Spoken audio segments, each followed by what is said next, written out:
À cran de Marie-Édith Nijaki. Jurer, cracher, c'est une histoire que je n'ai pas inventée. Je suis trop jeune pour cela. C'est une histoire que je n'ai pas écrite non plus. Je suis trop jeune, je vous l'ai dit. Mais il faut que ce soit moi qui vous la raconte, sinon vous ne comprendrez pas. Steph, range ta chambre. Ils éternuent ces mots au moins une fois par jour. Ils sont allergiques à moi et au bazar dans ma chambre, dans ma tête. Je suis malade aussi. Quand je suis dehors, ma tête s'étouffe. Alors, je veux rentrer dans ma chambre et là, mon corps plane. Mes pieds ne savent pas où se poser. D'abord, il n'y a plus de place et puis, je ne sais plus jouer. Steph, tu es agaçant. Dans ma chambre, 4 cloisons, avec une porte qu'il me demande de laisser ouverte et que je referme. Et une seule fenêtre qu'il me demande de fermer et que je laisse ouverte. Même quand il pleut sur leur moquette.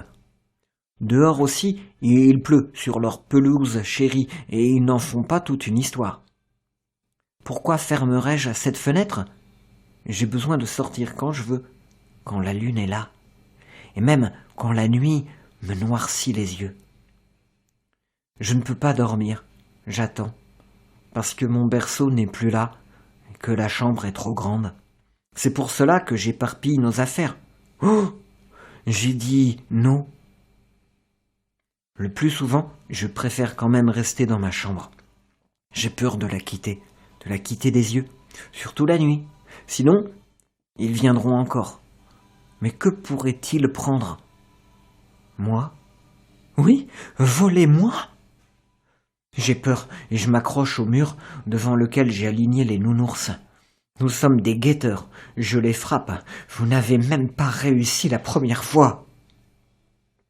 Maintenant, j'attends que le berceau revienne. Quand je ne peux plus attendre, je dis que le berceau n'a pas fini de naviguer, qu'il flotte là-bas, et je passe par la fenêtre. Je marche doucement sur la véranda, dans le jardin, puis dehors, là où les gens ne sont pas. Il paraît que c'est une mauvaise habitude, comme une tricherie. C'est juste que j'ai des super pouvoirs. Je rampe très fort sur la moquette. On ne me voit plus. Je bouge plus et je me promène partout. Je sais comment sont les maisons des voisins. Je grimpe sur les toits. Je sais courir dans toutes les rues, toutes les forêts, toutes les collines jusqu'au bout du ciel. Mais je n'y arrive jamais. Au ciel, il y a toujours une autre colline et je suis fatigué. Et je pleure. Et je pleure encore, plus quand ma mère me rattrape et me berce dans ses bras. Steph, fais un effort.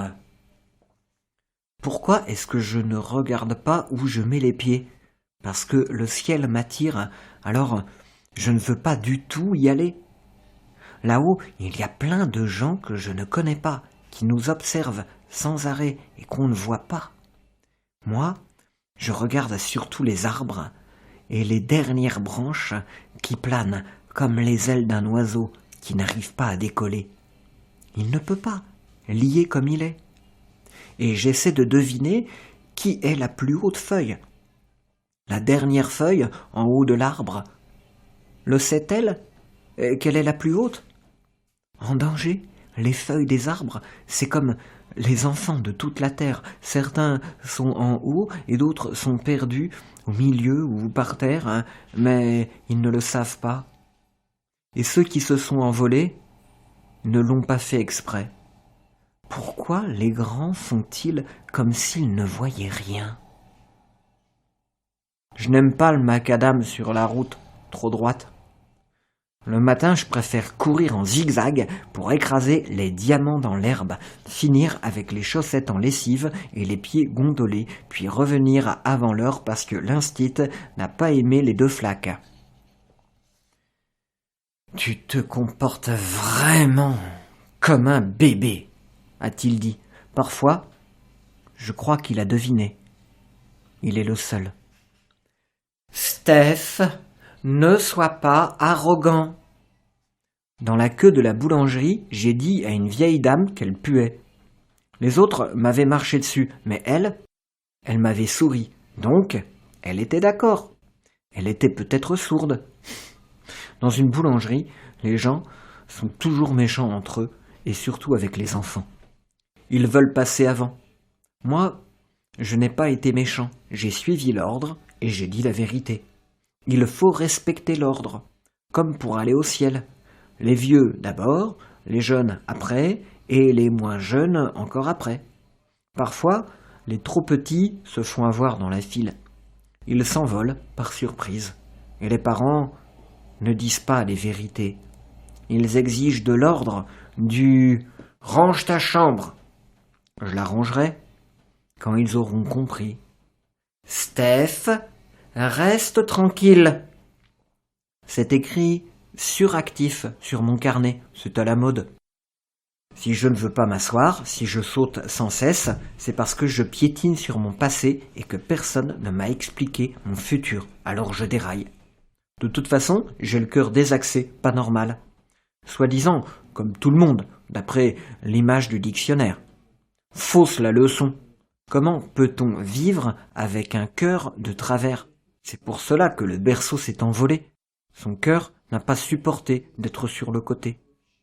Et moi, j'étais à côté, justement. Maintenant, je ne peux plus bouger. Tout de moi reste définitivement sur le côté, en attente. L'instit le sait. Pourtant, il n'écoute pas ce que je dis. Je suis là, ou je ne suis pas là, c'est kiff-kiff. Je ne suis pas à ma place et je n'évoluerai plus. Je le sais dans mon profond. Alors, il ne veut pas me laisser partir. « Tu redoubles !» a-t-il tranché. Vraiment, il est malin. Mes copains se moquent encore plus de moi. Ils disent que ma mère poule est venue chercher son poussin. D'abord, je ne suis pas un poussin, et elle n'est venue qu'une fois. Je m'en fous de tous ces copains, j'aurais préféré un seul ami. L'ami, c'est celui qui comprend ce que tu caches à l'intérieur de ta peau. C'est compliqué quand on n'a pas d'amis, mais d'amis réels, personne n'en a. Je ne connais personne qui en ait. J'ai lu leurs messages auto-piratés. Ils disent que c'est secret et ils te disent sur quel site ils les ont chargés. Ce sont toujours des questions. Et les autres, leurs amis, ils ne répondent pas vraiment. Moi, je pourrais leur répondre vrai, mais à la fin, soit je n'ai pas d'idée, soit j'en ai trop. C'est trop compliqué d'avoir des amis. Alors, en moi, je survis. Vous ne devineriez pas à quel point. Je survis et c'est très compliqué aussi. Personne ne comprend qui vous êtes réellement et c'est énervant. Cela ne peut plus durer. Quelque part, je suis trop naze. Ma tête est en bouillie. Est-ce que je dois la vider avant qu'il ne soit trop tard? À l'aide! Car pour être sauvé, il faut commencer par crier à l'aide et s'ouvrir. C'est comme un menu réparation. Ton intérieur se prépare et se positionne en mode veille. Après, il faut espérer le bon vouloir de la machine.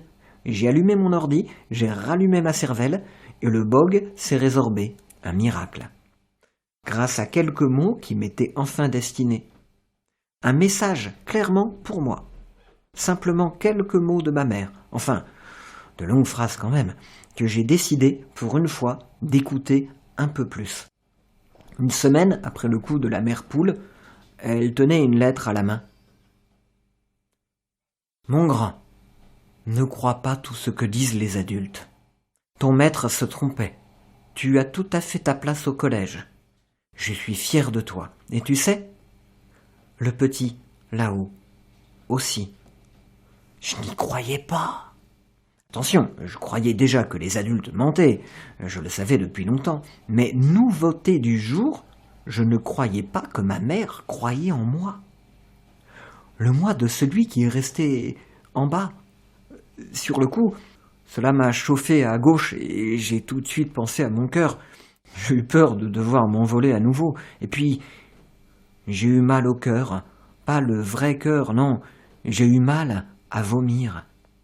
Surtout que ma mère avait une petite larme dans les yeux et qu'elle a continué.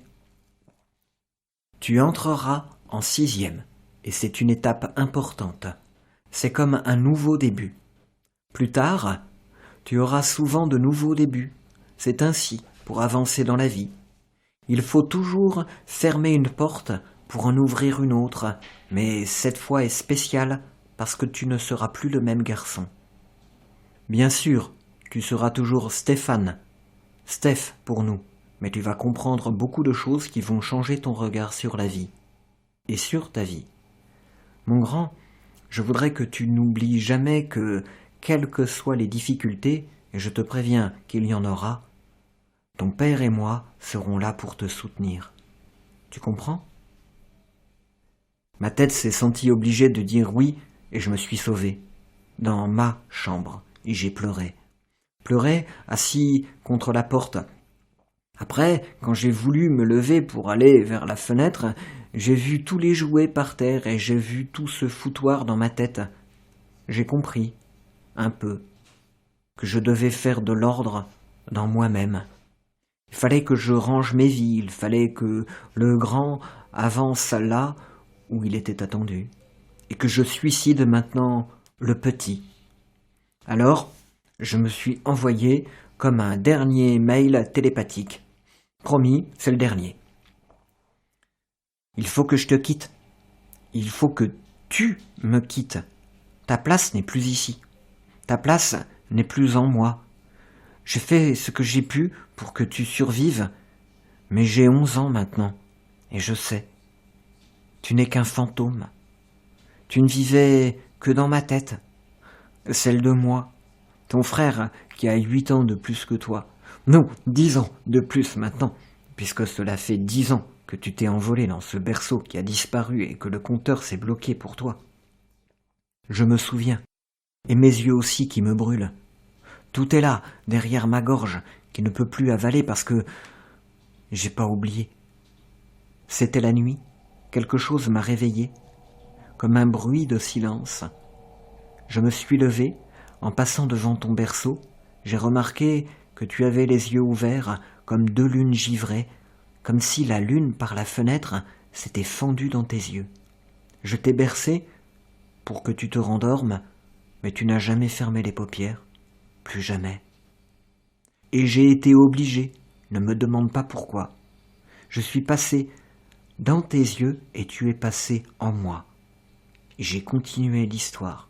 Ton histoire et mon histoire ensemble, à nous deux, tout seuls, ensemble. Cela ne tenait pas debout. Un de nous devait se coucher, toi. J'espère que tu ris là-haut de toutes ces conneries que je t'ai fait faire. Ris de toutes ces dents que tu n'auras jamais, parce que j'ai besoin de rire aussi. Signé ton grand frère.